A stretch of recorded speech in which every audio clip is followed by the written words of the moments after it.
The next morning, Lu Bu wakes up in his Lu residence. The food variety in the last simulation world was quite abundant, and now he can't get used to his regular meals. The next time he goes to the simulation world, he will try to exchange some crop seeds for simulation points. Lu Bu's wife asks him if the food this morning is not to his liking, and Lu Bu says that the food is good, but he's not in a good mood since he didn't sleep well last night. At the same time, Dian Wei enters the residence to inform Lu Bu that his horse and his armor are ready. He can enter the palace at any time, and Lu Bu gets up to prepare for his departure. Lu Bu is hesitating to wear the armor, and Dian Wei asks him if this newly made armor is not to his liking. Lu Bu tells him to put away this armor for now and bring a pen and paper for him. Lu Bu has been an emperor for so long, and now touching this armor is bringing him a sense of unfamiliarity. Lu Bu uses his super memory skill to draw the blueprints of the clothes he used to wear in the simulation world, and he orders Dian Wei to send these blueprints to the tailor and have him make some clothes according to these designs. After some time at the Everlasting Palace, a discussion about the resettlement of the people and the military funds is going on. Wen Yu suggests that they just moved the capital city, so imposing additional taxes at this time may not be appropriate, and implementing the land tax reforms would be the best measure for now. Minister Wen Xian counters this suggestion by saying that some powerful landlords have just pledged allegiance to the Grand Master, and they will not take this land reforms as a good sign. Wen Yu counters him by saying that this is just nonsense, and Wen Xian is making these claims because he has a lot of land, but he don't want to pay taxes for it. Wen Xian tries to put Wen Yu in his place by saying that there are a lot of generals under Grand Master's command which have a lot of farmlands, and yet they don't pay a single penny in taxes, and they should start with those generals first. But Wen Yu again counters his claim by saying that their generals don't have much property to their name, and Wen Xian is just exaggerating things. The bickering inside the royal court is still going on while Lu Bu is right outside acting as the guard of the Grand Master. Lu Bu is thinking that he is too familiar with these never-ending debates over the land reforms, and he remembers being infuriated by this when he was the emperor. But right now, Grand Master is the one who is becoming infuriated. Inside the courtroom, Grandmaster became agitated just like Lu Bu said, and he tells the court officials that his military has always strictly upheld discipline, and they are just trying to distort the truth. Minister Zheng Tai says that the influence of the Grandmaster is immense, and they know well that they cannot speak against him without evidence, and Emperor Han Xian inquires about this evidence from Gong Ye. Zheng Tai informs the emperor that the evidence is in the hands of steward Shi Sunrui, and he will be arriving soon. Lu Bu just heard it, and he is thinking that the ministers got the Grand Master by the nose, and it will be over for him once the evidence arrives. All of a sudden, Lu Bu spots someone rushing toward the royal court. Lu Bu uses his fast speed to get close to him. This person turns out to be steward Shi Sunrui, and Lu Bu tells him to stop.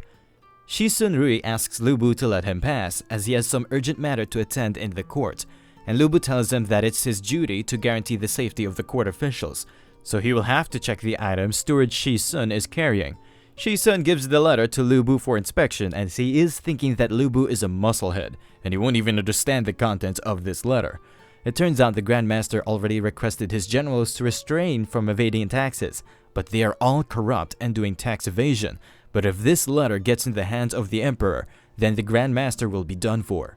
Steward Shi Sunrui asks for the letter while Lu Bu is thinking that the Grand Master is right now in a big trouble, and Lu Bu knows from his previous experience that he needs to help him out of this mess. Lu Bu is right now under the command of the Grand Master and he needs to alleviate some of his burdens, so he activates the blood pump skill. He then crushes the letter into powder while telling the steward Shi Sunrui that there was nothing dangerous in the letter and he can go inside now. Lu Bu hands over the powder to the steward while telling him that he can now take his letter back. Steward Shi Sunrui becomes angry and he shouts at Lu Bu for doing this pathetic act, and his cries can be even heard inside the court, and Lu Bu tells him to not worry as he will properly compensate him for the damages. Emperor Han Xian inquires about the person who is making such a fuss outside. A servant informs the emperor that steward Shi Sunrui is currently arguing with the Marquis of Pingtao, and emperor orders the servant to summon them inside. After some time, both Lu Bu and steward Shi Sunrui greet the emperor. Emperor Han Qian tells Lu Bu that right now he is the general who guards the eastern part of the empire. His position is higher than the 9 ministers present in the court, and he has outstanding achievements. But why was he standing outside the main hall all this time? Wen Yu is thinking that the emperor is too cunning, and maybe he's trying to pit Lu Bu against the Grand Master. Instead of telling the truth that the Grand Master appointed him as his bodyguard, he tells the emperor that he's just a simple warrior, and he don't understand the court affairs, so it's more comforting for him to stay outside the hall. This completely shocks the Grand Master, as he was expecting that maybe Lu Bu will spill the beans. Zhang Tai asks Steward Sun to present the evidence to the emperor, and Steward Sun starts explaining that he secretly discovered that the Grand Master and his subordinates not only possess thousands of fertile lands in Linzhou, but they have also acquired extensive farmlands in different regions, and the scale of these farmlands is astonishing. Grand Master is thinking that those power-hungry generals did not listen to his advice of stopping the land acquisition, and they also left some evidence. Steward Sun says that he had all the evidence in a scroll, but the Marquis of Pingtao just crushed the letter right outside the royal court. Lu Bu apologizes to Steward Sun, and he says that he was just doing a routine checkup and he accidentally damaged the scroll. Steward Sun says that this cannot be a coincidence since Lu Bu is the adopted son of the Grand Master, and it must be part of the plan of the Grand Master to destroy the evidence. Lu Bu gives off a serious look to Steward Sun while informing him that he is a straightforward person. And if Steward Sun tries to fabricate lies, then the next thing which will shatter will not be a mere bamboo scroll. Steward Sun asks him about how he can act reckless in front of the emperor, but Lu Bu tells him that if he cannot present the evidence that the scroll was crushed by Lu Bu under the order of the Grand Master, then it will be considered a crime of deceiving the emperor. Wen Yu is not sure if Lu Bu crushed the evidence intentionally or not, but his interference has indeed allowed the Grand Master to temporarily catch a breath. Steward Sun and Lu Bu keep on bickering back and forth, and the Grand Master tells them to stop. Grand Master says that this is the Imperial Palace, not a marketplace, and Steward Sun should show some respect instead of causing a ruckus like a hooligan. A minister by the name of Ji Shi says that they should stop this discussion because it's pointless, and the Grand Master agrees to it. The Grand Master requests the Emperor to adjourn the meeting because everyone must be tired by now, and the Emperor agrees to it. While departing, Minister Ji Shi advises the Grand Master to be extremely cautious from now on. Once the Grand Master leaves, the expression on the face of Minister Ji Shi completely changes and he becomes angry. Steward Shi Senrui comes up to him and he says that he was not expecting this bastard of a Grand Master to go to such lengths for land reforms, and he will definitely not give up on this matter. Minister Ji Shi says that he is wrong, and the Grand Master is only insisting for these tax reforms because he wants sufficient funds and rations for his troops, and they should give these things since he will not live much longer. Minister Ji Shi inquires about Lu Bu, and Steward Shi Senrui says that he's an unreasonable and arrogant troublemaker. Minister Ji Shi says that maybe they can use Lu Bu by sowing discord between him and the Grand Master. They should proceed with the plan of using the Zhongqiang tribe to get rid of the Grand Master. After arriving at the Grand Master's residence, the Grand Master compliments Lu Bu for his good work, and he asks Lu Bu if he resents him for making him a bodyguard. But Lu Bu tells him that he was reluctant at first, but these land reforms are crucial for the stability of the country, so he will love to help his godfather in any way possible. Lu Bu requests the Grand Master to let him stay by his side until this matter of the land reforms is solved. Grand Master now knows well that Lu Bu is a trustworthy person, but he still wants to test his loyalty, so he asks him if he knows about Minister Yang Zan. Lu Bu says that Yang Zan is the military officer of Pingyan City, and Grand Master says that he is correct. And Yang Zan has been recently promoted to a high official, and there are some reports stating that he is having some close deals with the Qiang tribe people in secret. Lu Bu asks the Grand Master if he wants him to kill Yang Zan, but the Grand Master says that Yang Zan is a respectable person, since he is personally leading the armies against the rebels. In this expedition, the Grand Master will put Yang Zan under Lu Bu's command. If Lu Bu finds him out to be a traitor, then he needs to kill him and make it look like that he died on the battlefield. Lu Bu accepts the command of the army without any question, and he is thinking that he is now just like his friend General Lin Fei, and he needs to pass this last test by the Grand Master to gain his full trust.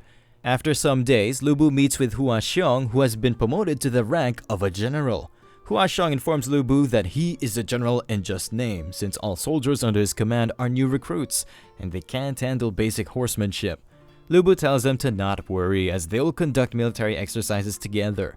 Hua Xiong thanks Lu Bu for this favor, and he asks Lu Bu about why he summoned him here. Lu Bu informs him that his godfather just appointed him the head of the anti-rebellion force, so he wanted some information about the Qiang tribe from him. Hua Xiong informs him that the Qiang tribe is scattered in areas such as Longxi, Hetao, and Jincheng. They live in different areas, so their habits vary greatly. Some of these tribes are nomadic in nature, and there are some which are good at agriculture, but they are all fierce and valiant. All of these tribes have one thing in common, that they admire the strong. They pledge allegiance when asked and betray when commanded. They have no principles and are shameless in nature. Lu Bu says that this is really interesting, and this time maybe he will be able to recruit some Qiang tribe warriors to strengthen the forces of the Grand Master and get rid of Yang Zhan as well. Dian Wei arrives at the banquet to inform Lu Bu that General Ho Cheng has arrived at his mansion, and he's requesting to see him, plus the clothes Lu Bu requested have been made as well. Lu Bu thanks General Hua Xiong for his help, and they will talk about this matter later on. After arriving at the mansion, Lu Bu starts changing into his new clothes, while Ho Cheng says that there is something important he needs to talk about. Ho Cheng informs Lu Bu that most of his elite men died during the last battle, and now his new army consists of new recruits, and training them will require some time. The current situation in Chang'an is dangerous, and without veteran soldiers, they can easily lose against the Qiang tribes. Lu Bu asks Ho Cheng about who told him this, and Ho Cheng informs him that Wen He, who is the official registrar of General Niu Fu, told him about it while he was drunk. Lu Bu is thinking that this Wen He guy is not one of his men, but he is quite smart as he perfectly analyzed this situation. And Lu Bu tells Ho Cheng that he will personally meet this Wen He guy after the battle ends. Lu Bu asks Ho Cheng about anything particular this Wen He guy likes, and Ho Cheng informs him that Wen He likes to eat a lot. Lu Bu is thinking that in his next trip to the simulation world, he needs to find a way to bring those ingredients to this world. After wearing the new clothes, Lu Bu asks Ho Cheng if these look good on him, and Ho Cheng informs his brother that he looks amazing in this new attire. Lu Bu says that he can get one prepared for Ho Cheng if he likes it this much, and Gao Sun arrives in the room to inform Lu Bu that Minister Yang Zhen has arrived. Lu Bu tells Ho Cheng to return because he needs to prepare for the war, and Ho Cheng wishes him best of luck. While leaving, Lu Bu asks Gao Sun to accompany him, but Gao Sun seems to be amazed after watching his lord in new attire. Lu Bu tells them both to not worry as he will make one new set of clothes for both of them as well. Lu Bu is thinking that Gao Sun is like a kid, and teasing him is quite fun. Lu Bu heads outside to meet Yang Zhan. Instead of meeting him properly, Yang Zhan falls to his knees and he greets the Marquis of Pingtao with utmost respect. Lu Bu asks him about why he's showing such courtesy, and Yang Zhan says that he became astonished after watching Lu Bu, and without knowing he tripped by himself. Lu Bu tells him to get up, and he introduces General Gao Sun to him. Yang Zhan then starts telling the great tales of General Gao Sun about how he broke through the defenses of the enemy. Yang Zhan bows to Gao Sun as a tribute for his contribution to their empire, and Gao Sun bows back to him. Lu Bu asks him about the reason behind this Qiang rebellion, and Yang Zhan informs him that he was a military officer in name, while the command of their armies were under the high-ranking generals, so he has no idea about it. Lu Bu tells him that they will first head to Beidi County to investigate this matter, and Yang Zhan says that he will immediately draw a map to tell them the locations of the general areas where the rebellion is happening. Lu Bu appoints General Dian Wei to accompany Yang Zhan while he draws the map. They both start heading outside, and Yang Zhan keeps on lifting the balls of Dian Wei by sugarcoating his words. Lu Bu asks Gao Sun what he thinks about this person. Gao Sun says that the words of this person must not be trusted. After some time, Dian Wei arrives back with the map and he's looking quite happy, so Lu Bu says that he must have received a lot of compliments. Dian Wei says that although Yang Zhan is a scholar, but he's much more pleasant than those other arrogant and rude scholars. Lu Bu says that Yang Zhan is extremely talented in terms of knowledge, yet he still knelt down and greeted them. Gao Sun says that Yang Zhan has already exceeded the scope of being polite and cultured. Either he has some kind of request to make or he's planning a scheme against Lu Bu. Dian Wei's mood shifts after hearing about the word scheme. Lu Bu tells him to ease up as they are not sure yet, and the most important thing is to figure out why he is so eager to quell this chaos. Lu Bu says that he will go first ahead and assess the situation with the Zhongqian tribes, while Gao Sun will take his commander's seal and lead the troops to keep Yang Zan from knowing about this. On the other hand, Dian Wei will accompany Lu Bu after changing his attire to match the new uniform of Lu Bu. After some days, Lu Bu arrives at Anding County. The terrain here consists of many mountains and few cultivated lands. However, due to the land being less fertile, the harvest here is extremely limited. An old man in a random bar informs them that the officials have imposed numerous taxes on their tribe using various kinds of pretexts, like the land tax, land cultivation tax, and the public security tax. They are already poor from the start and now they are struggling to survive. Dian Wei says that he heard that they are going to war, but it doesn't seem like they are prepared at all. The old man gets hyper after hearing about the war and he questions the origin of Dian Wei. Dian Wei gets up to beat up the information and face of this delusional old man, but Lu Bu tells him to calm down and talk it out in a peaceful manner. Lu Bu informs the old man that they came from a distant land called the Great Qian Empire, and they are here to visit some relatives, so they are concerned that they would encounter trouble while passing through this county. Lu Bu hands over some money and he asks for a safe route. The old man accepts their apology and he tells them about a safe route which can lead them inside the county without any trouble on the way. Both of them start heading out and Dian Wei asks Lu Bu if they are going to Jincheng, and Lu Bu says that they are going to Fanshu Pass.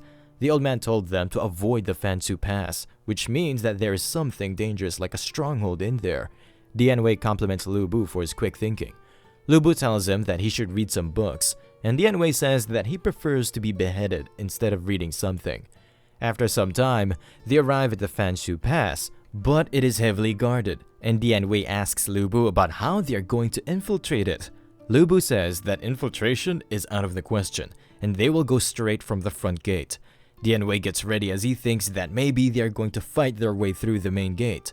Lu Bu tells him to just follow him around, and they are only going to use force in a desperate situation.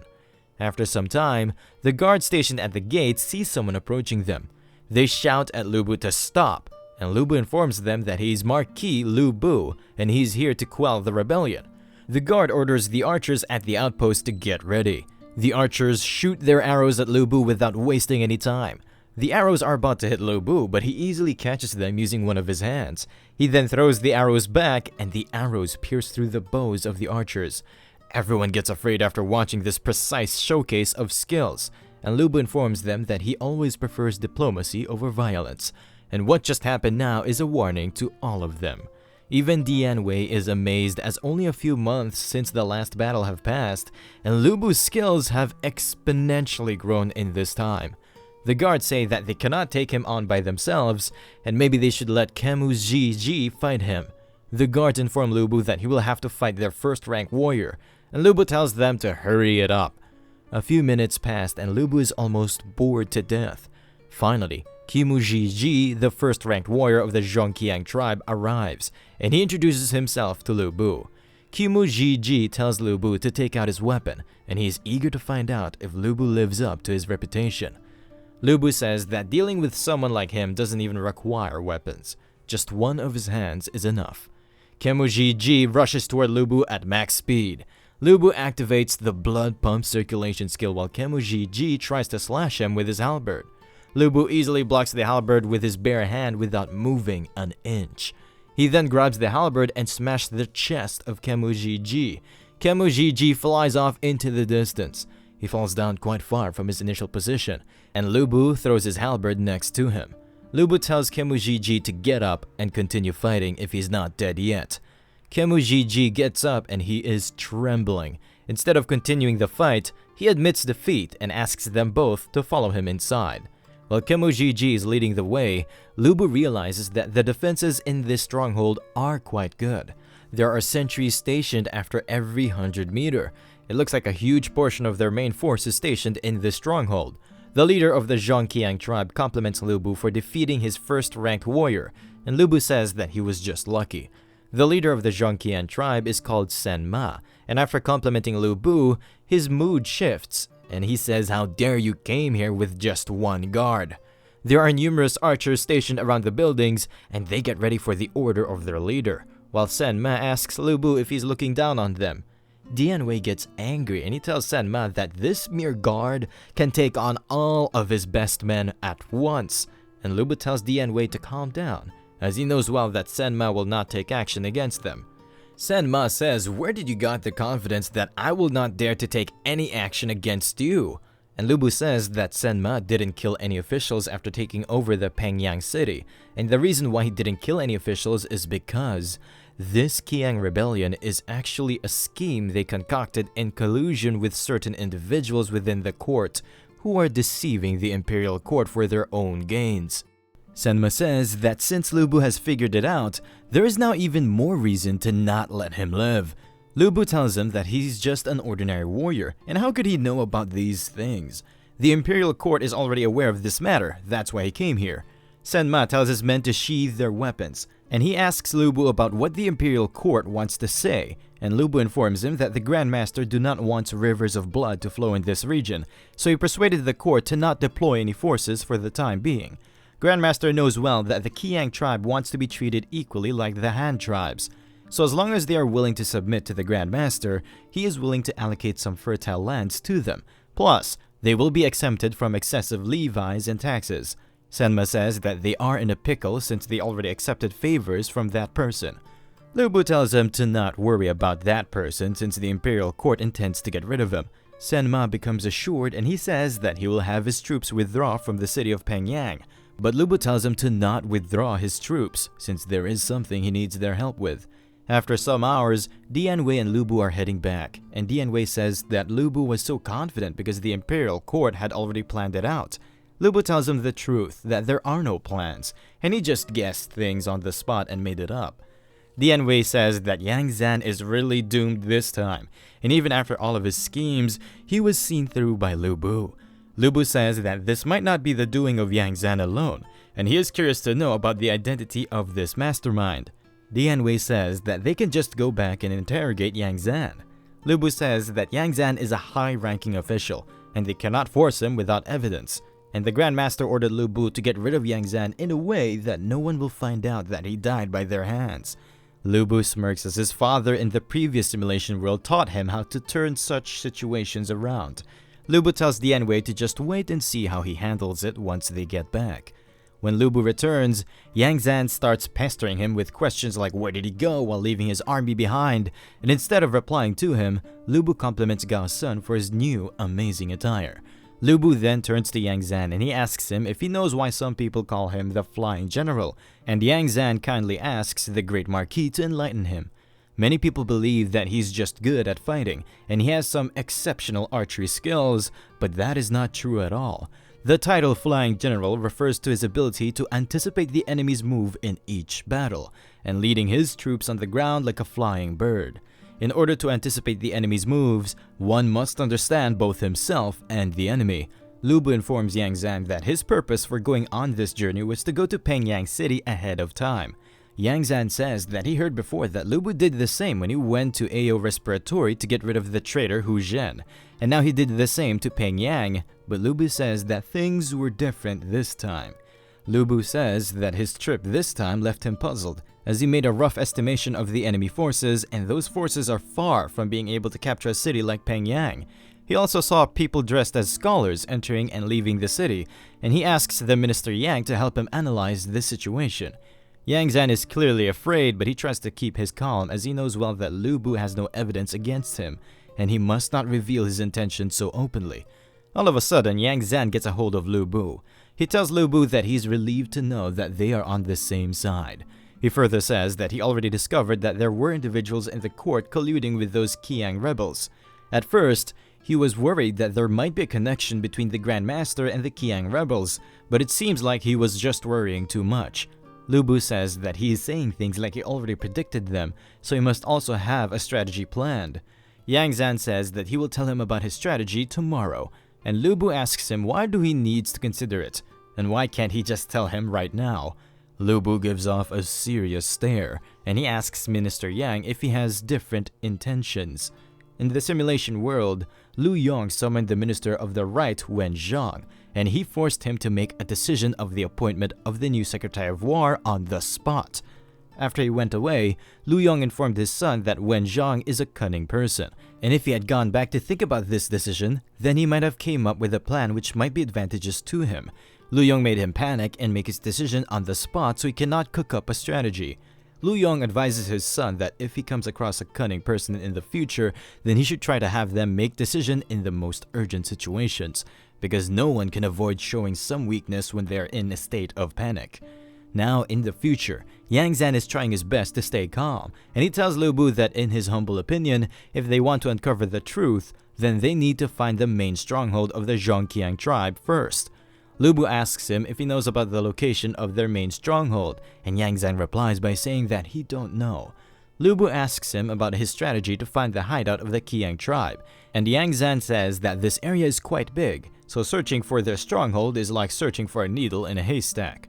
Yang Zan suggests that they should just send a portion of their troops to attack the city of Pengyang, and once they can't withstand the attack, they will undoubtedly contact their stronghold. After detecting the location of their stronghold, they can directly attack it. Lu Bu is thinking that this Yang Zan is undoubtedly skilled, but he unknowingly fell into his trap, and Lu Bu asks Yang Zan if he can lead the troops to attack Pengyang city. Yang Zan says that he is unskilled for this task and he will not be able to conquer the city by himself. He suggests that maybe he should lead the troops to besiege their stronghold once it is found. Lu Bu becomes serious and he asks him if he's planning to take all of the credit while he will be busy with the city of Pengyang. And Yang Zan says that he's not skilled enough, so he will only besiege the stronghold and wait for Lu Bu to arrive there and take the head of the enemy leader. Lu Bu says that he hopes Yang Zan is not deceiving him. He says that they will each prepare their troops and set out this afternoon, and Yang Zan agrees to it. Yang Zan is quite pissed and confused as he barely escaped death. Gao Sun says that he is sure that Yang Zan is colluding with the Zhongqiang tribe, and how he can task him with finding their stronghold. Lu Bu informs Gao Sun that he already discovered the location of their stronghold, which is situated at Fansu Pass. Gao Sun asks Lu Bu about why he didn't expose him, and Dian Wei says that the Qiang tribe have already switched their allegiance to the Grand Master, and they are just waiting for Yang Zan to step into their trap. But Dian Wei is confused because if Yang Zan dies, then there will be no way for them to expose the person behind him. Lu Bu says that the only reason why he gave time to Yang Zan to go back and prepare is because Yang Zan thinks that Lu Bu will easily conquer the city and get a confession from other officials, and now he must be planning to get rid of Lu Bu. Back at his camp, Yang Zan is quite angry and he smacks the map of the region. Yang Zan says that the Grand Master is a cunning person and he appointed Lu Bu above him to investigate. But a general under him says that fortunately, Lu Bu is just a martial artist and it will be hard for him to uncover the truth. Yang Zan says that Lu Bu is a fool, but the Grand Master and his men are not, and once they hear the report of Lu Bu, they will know that Yang Zan was behind it all. Yang Zan says that this time, they must not let Lu Bu return alive, but the general says that Lu Bu is quite skilled in battle and it won't be easy to directly deal with him. On the other side, Lu Bu and his generals are planning the same thing, and Lu Bu informs his men that they cannot directly kill Yang Zan with their own hands, and the same thing goes for Yang Zan, so there is only one option left for him. They both say at the same time that they will let the Zhongqiang tribe get rid of this fool. The next day, Lu Bu informs Gao Sun that the Qiang tribe people in the city of Pengyang will cooperate with them to make a feigned attack. But they need to not make it look too obvious, and if Yang Zan senses that something is wrong, then their efforts will be for nothing. Gao Sun says that he will do as the wish of Lu Bu, and he asks Lu Bu if he is sure Yang Zan will come to meet him. Lu Bu says that Yang Zan needs to desperately kill him, or he will not find another chance to split up the troops. All of a sudden, Yang Zan comes running toward Lu Bu to request something. He tells Lu Bu that Gao Sun is an amazing general and he can easily take care of the Pengyang city, so he requests Lu Bu to take command and lead his troops to search for the stronghold of the Qiang tribe. He hands over the commander's seal to Lu Bu, saying that under Marquis Lu Bu's command, he is sure that they will win, and after this battle, Lu Bu will be hugely credited for his achievements. Lu Bu takes the seal off from the hands of Yang Zan, indicating that he's just another power-hungry general like others. After some time, Lu Bu gets prepared for departure, and he asks Minister Yang Zan to set out as well. Meanwhile, Yang Zan is thinking that there are rumors which suggest that Lu Bu is just a glory-seeking war fanatic, and it seems like all of those rumors were true. After a few hours, Dian Wei is beating up a soldier of Qiang tribe inside the city of Pengyan. The attack of Dian Wei was quite powerful and the soldier was sent flying in the air while his armor was chopped in half.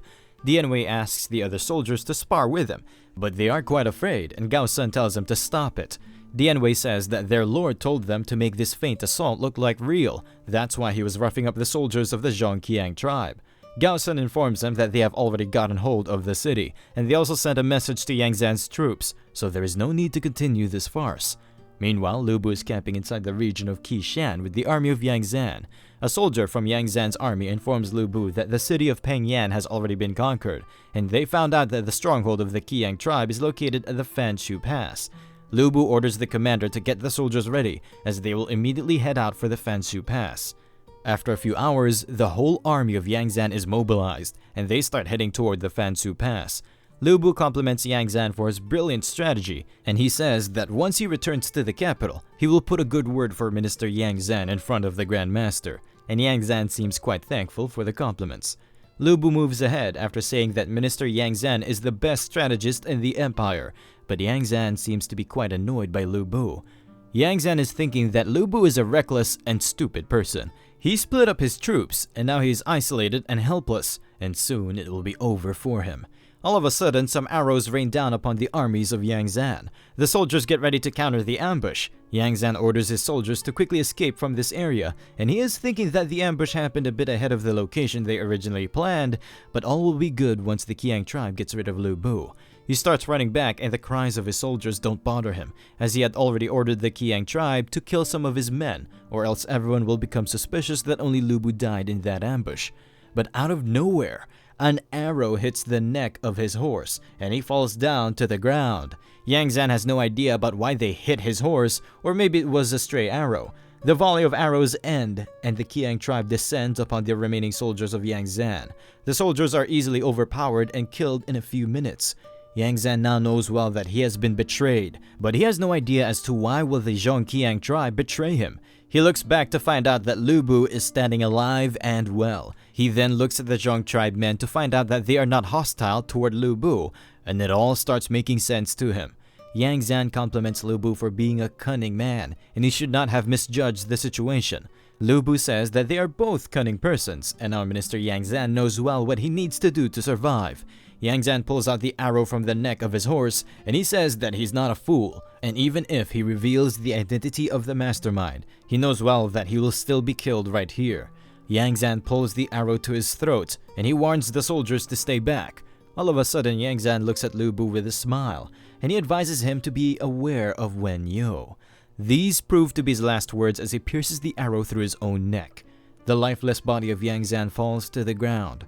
A soldier confirms the death of Yang Zan, and Lu Bu orders them to send an envoy to the royal court with the head of Yang Zan, and he tells them to inform their leader that Lu Bu will fulfill his promise of giving them tax exemptions and other fertile lands.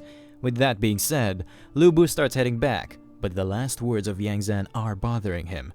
Maybe Yang Zan made up a lie to sow discord between him and Wen Yo, but still, why would a dying man lie about something irrelevant to him? In the last simulation world, Lu Bu made the same mistake of believing the lies of others and doubting his own general Lin Fei. But Lu Bu knows well that once the seed of suspicion is sown, it might gradually grow into a towering giant tree. After a few days, Lu Bu arrives at the residence of the Grand Master, and he is quite happy with the accomplishment of Lu Bu. Grand Master keeps on complimenting his son for being so much talented. Lu Bu apologizes for not being able to uncover the identity of the real instigator, but Wen Yo tells him to not blame himself. This matter will come to light soon enough, and right now there is a more crucial issue at hand. Wen Yo says that currently the empire has only a few fertile lands available, and Lu Bu promised the Zhongqiang tribe that he will give them extra fertile lands. But Lu Bu says that his head was on the line at that time. That's why he made that promise in a hurry. Grandmaster says that he can understand the sincerity of Lu Bu. The Zhongqiang tribe's influence is not insignificant, and he did a wonderful thing by turning their enemy into an ally. The Grandmaster tells Lu Bu to go back to the Zhongqiang tribe and inform them that they will be exempted from all kinds of taxes for now until new lands are allocated to them. Lu Bu says that he will take care of it immediately, and he is thinking that he urgently needs a wise person by his side like his father from his previous world, or else one day these court officials will eat him alive. After a few days, Lu Bu arrives at the inn where a fat person is stuffing himself with food. Lu Bu comes next to him and he greets him with respect. This person turns out to be Wen He, who previously told Ho Cheng about the condition of the new recruits and the looming danger over the life of Lu Bu. Wen He greets Lu Bu in return, and Lu Bu tells him to continue his meal. Lu Bu was thinking that maybe this person might have some similarities in appearance with his father, but he turned out to be a winter melon. Wen He asks Lu Bu if he came here to enjoy some wine as well. Lu Bu kindly requests Sir Wen He to help him with the planning of some matters. This shocks Wen He, and he spit at a nearby person. Wen He apologizes to the person for his mistake, and Wen He tells Lu Bu to stop, as he is a official registrar under General Niyu's command, and he can't change his allegiance so easily. Lu Bu tells him to not be so alarmed, as he already visited General Niyu, and he gifted 10 excellent horses to General Niyu for Wen He. Lu Bu hands over a transfer letter to Wen He. Wen He has no idea why this is happening to him. He just wanted to live a peaceful life, but if he's under Lu Bu, then his life will be full of turmoil and danger. Wen He agrees to his transfer, and Lu Bu asks him to come to his residence and explain about the things he told Ho Cheng, which indicated that Lu Bu's life was in danger in the last war. Wen He pretends that he was drunk at that time and he starts spouting some nonsense. Lu Bu knows well that this person is feigning ignorance, and he's a much more capable person, so he pulls out a gift for Wen He. Lu Bu brought some exquisite pastries for Wen He because he has a keen taste for fine cuisine. Wen He says that he has never seen this food before. Lu Bu informs him that he came up with this recipe, and his wife made it according to his recipe. Wen He takes a bite to test out this pastry.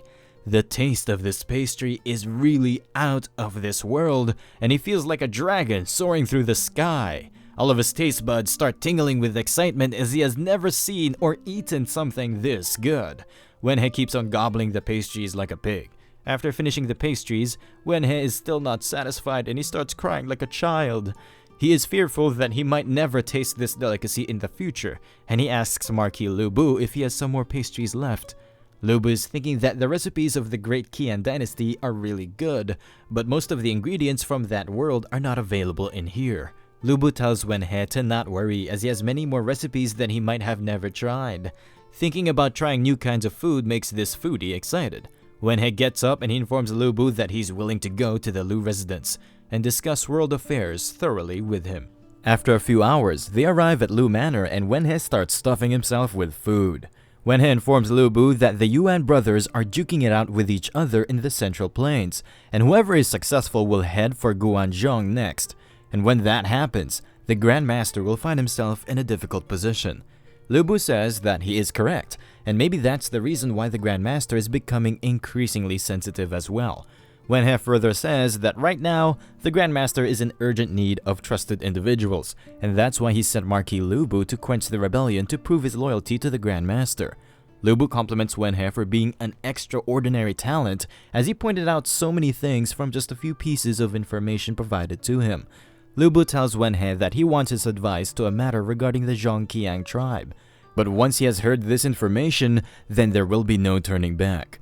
Wen He becomes a bit afraid, but he still asks Lu Bu to continue. Lu Bu informs him about how he manipulated the Zhongqiang tribe to get rid of Yang Zan, and Wen He tells him that what he did was perfect, and he further asks Lu Bu about who guided him to do these things. Lu Bu tells him that there is no strategist guiding him right now, and he did all of it by himself. That's why he made such a big blunder. Lu Bu asks him to analyze the identity of the main culprit behind Yang Zan, and Wen He informs him that based on what Lu Bu described, Yang Zan was not doing all of this to swindle the wealth of the imperial court. It's evident that the Zhong tribe benefited more from their deal than Yang Zan. This kind of losing deal is not something a cunning person like Yang Zan would do. Right now, Zhong tribe is in urgent need of resources. As long as someone provides them with resources, they will cooperate with him and betray him once someone else provides them with more resources. Yang Zan and his conspirators must be quite wealthy, but they must lack military power. That's why they made a deal with the wealth-seeking Zhong tribe, so that both sides can benefit from each other.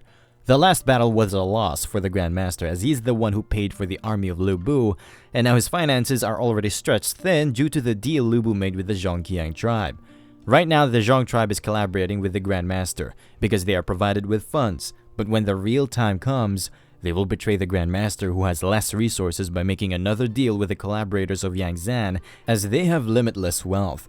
Wenhe further explains that there are many people in the Imperial Court who are after the life of the Grand Master, and they will not let this golden opportunity slide. Wenhe says that the one behind Yang Zan must be a spy among the ranks of the Grand Master. That's why Yang Zan took his own life without hesitation, as if this was a plan B in case their main plan flops. Lu Bu, in shock, asks him if this person can be Wen Yo. Wenhe says that he's just giving a hypothesis, and maybe Yang Zan named Wen Yo to sow a seed of suspicion in the mind of Lu Bu. Wenhe tells Lu Bu to lay low for now.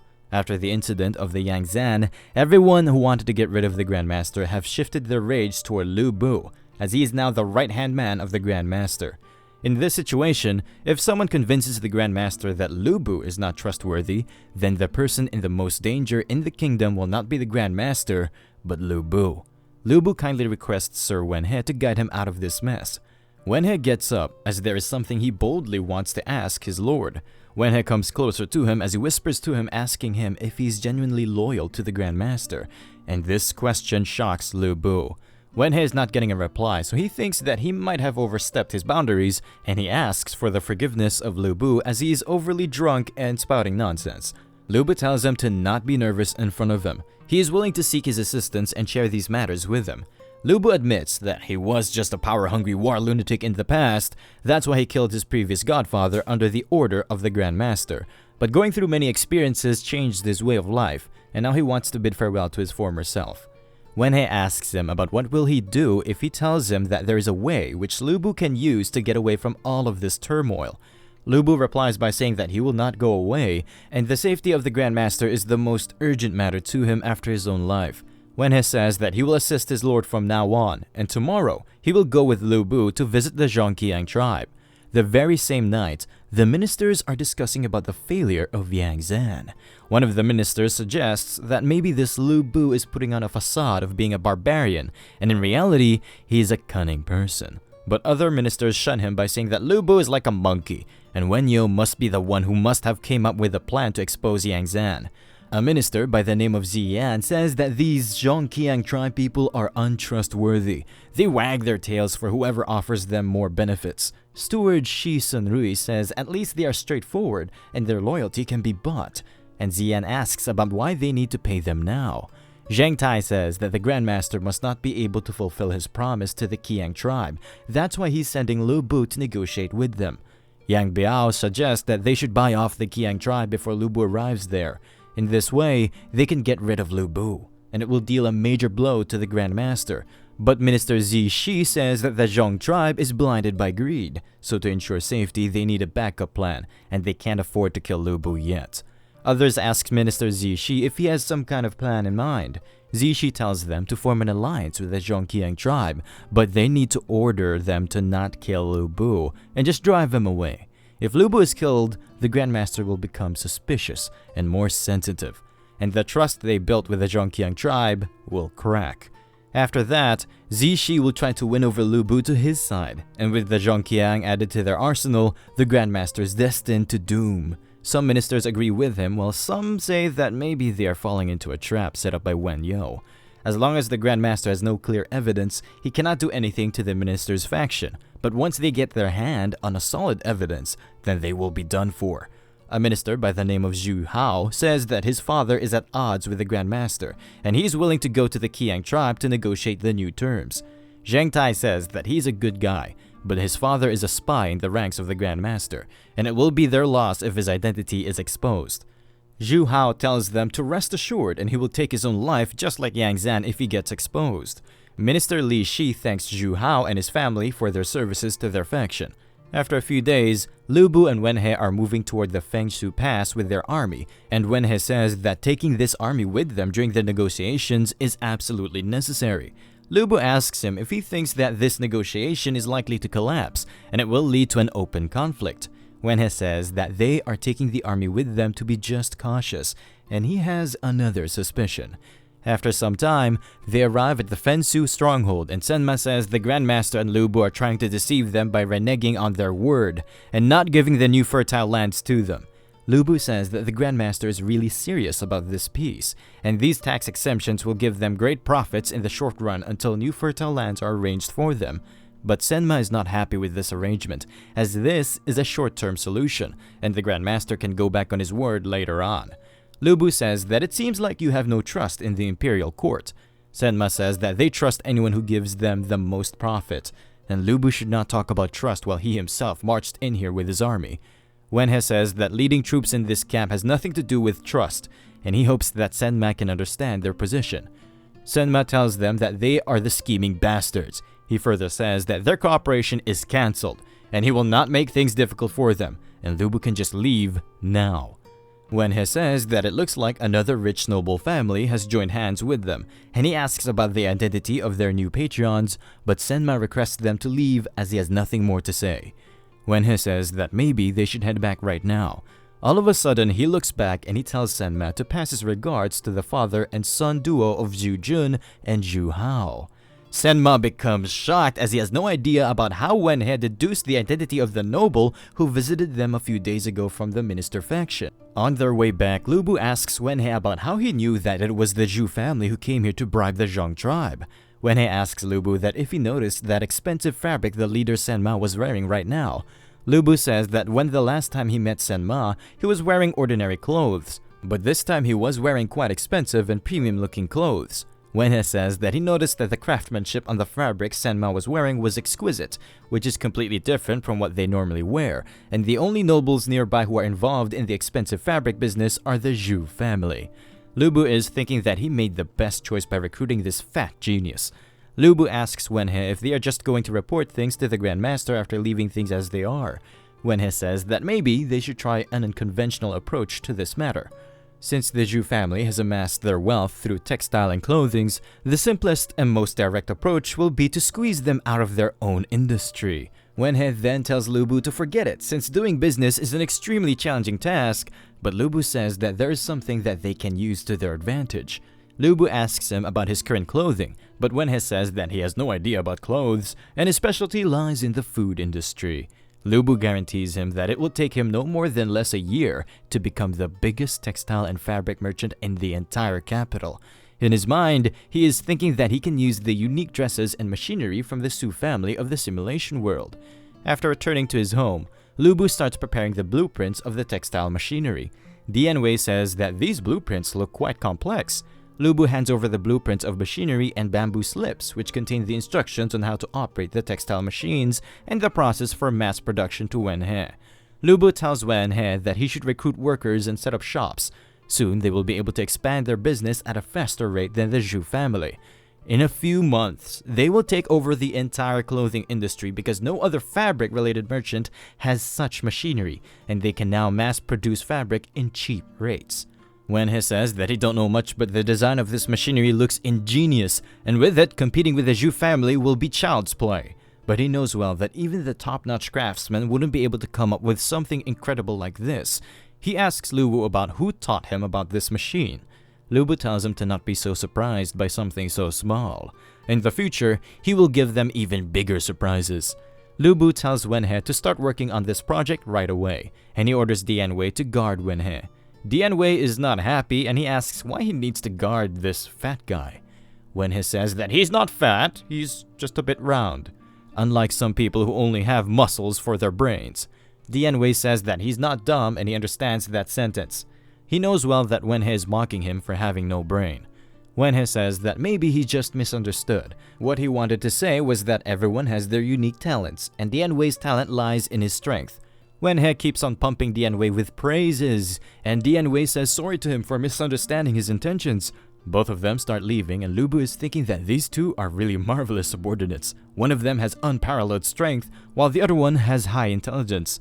Half a year later, some random people in the street are praising each other for looking good after wearing the clothes from Lu family garments. The shops of the Lu family are doing really well in the fabric industry. Wenhe visits the shops to double-check the account ledgers. After some time, Wenhe arrives at the Lu Manor and he informs Lubu that this month they made a profit of over 1 million tiles. In a few days or month, they will be able to completely take over the fabric industry, and there are reports indicating that the profit of the Zhu family is diminishing at an alarming rate. Lu Bu tells him to sit down and check out the new tables and chairs he personally designed. Wenhe says that he has never seen this furniture design, and Lu Bu is good at coming up with unique ideas. While eating food, Wenhe suggests that Lu Bu should open some restaurants and he will be easily able to take over the food industry with all of these delicious delicacies. Lu Bu says that he will think about it, and right now they should focus on the current matter at hand. Wenhe says that everything is quite simple from now on. With Zhu family out of the picture, the Zhang tribe will have no other choice but to cooperate with them. They can also use the money earned from these shops to boost up their military strength. Lu Bu says that the Zhang tribe will be a good addition to his military strength, but he is concerned that maybe the Grandmaster might hold a grudge against him because of this. Wenhe says that maybe they should hand over the command of the Zhang tribe to the Grandmaster as a sign of good gesture. But he further says that in the eyes of the Grandmaster, if someone on his side were to have more military power than him, then he would not be able to sleep peacefully. Lu Bu says that he is correct and he will proceed as Wenhe suggests. Meanwhile, on the other side, the Grandmaster and Wen Yo are discussing about how Lu Bu is becoming more unpredictable, and right now he managed to push out the Zhu family into bankruptcy. Grandmaster says that now the command of the Qiang tribe is in the hands of Lu Bu, and if he will betray them in the future. Wen Yo tells him to not worry about Lu Bu for now because he's a trustworthy guy, and they should focus on the land reforms for now. Grandmaster says that those nobles are quite stubborn, and they will not let him push the tax reforms. Wen Yo tells the Grandmaster to not worry as the last intervention of Lu Bu has shaken up the entire minister faction, and the Zhu family is just the beginning. He believes that in the future, more noble families will be impacted by Lu Bu. Grandmaster says that he really misses the old Lu Bu who was crazy for battles. He heard that the fabric produced in Lu Bu's shops is quite good, and he already ordered some clothes for himself. Meanwhile, on the other side, Zhu Hao tells Ji Shi that his family is almost finished, and he will find a chance to go down with Lu Bu. Minister Ji Shi tells him to not be so impulsive. Lu Bu is someone who can kill really accomplished generals with his bare hands, and Zhu Hao is no match for him. Minister Ji Shi is thinking about approaching Lu Bu and sowing discord between him and the Grandmaster. Zhu Hao says that their next plan has already failed, and now the Grandmaster places a lot of trust in Lu Bu. Ji Shi says that Lu Bu once killed his godfather on the order of the Grandmaster, and he can kill his new Grandmaster as well. It's just that he's not persuaded by money, and he is thinking of using beauty to persuade him. After some time, Minister Ji Shi goes to his home to greet his adoptive granddaughter. This girl is called Diao Chan, and she greets her grandfather with respect.